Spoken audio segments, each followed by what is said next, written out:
We need to talk about syncretized religious practices and how it's showing up in our music. If you know me, you know that I love being Dominican.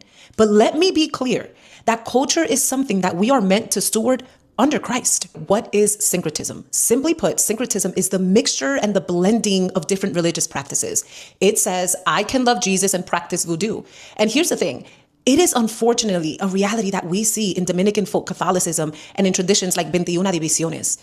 It's in our music. We hear it in Romeo and Prince Royce's I San Miguel, which we'll get into that in a second. In the Exodus account in chapter 12, God calls the Israelites out of Egypt, yet they leave with a mixed multitude. Not long after, in chapter 32, we read that they created a golden calf out of the very materials that they plundered in Egypt. Where do you think they learned that from? They had physically left Egypt, but Egypt was still very much on their mind. This is a pattern that continues throughout Israel's history. They wanted the temple of God, but they also wanted the high places, the idols, the pagan practices. They wanted to be kept by the Lord, but they also wanted Baal and Asherah within reach. 2 Kings chapter 17 verse 33 reads, they feared the Lord and served their own gods according to the custom of the nations from among whom they had been carried away into exile. And this is still prominent today, and it's showing up in our culture, especially in our music. Let's quickly look at I San Miguel by Romeo Santos and Prince Royce. They are singing that they consulted a witch who told them that someone had done witchcraft against them, sticking needles in a doll and making animal sacrifices and casting spells on them so that the woman that they love would leave them. And in the same song, they invoke the name of Jesus. They say that in the name of Jesus, the enemy's plan will fail. They pray to God, asking that God give their enemy health so that they would see their victory.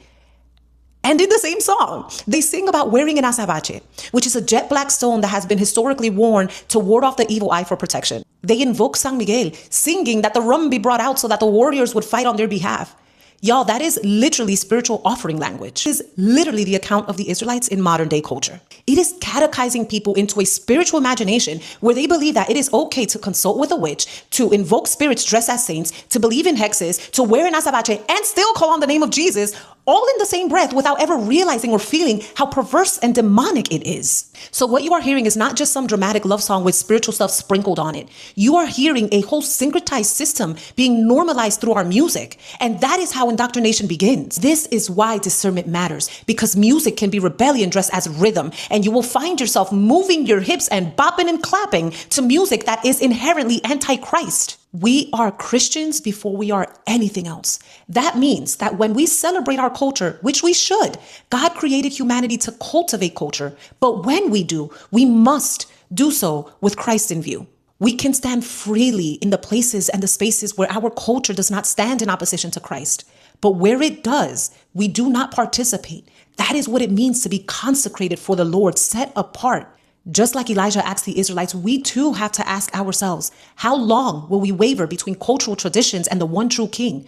If Jesus is Lord, follow him, not the botanica, not the amulets, and not the lyrics that glorify them. I love you, and I pray that this blesses you.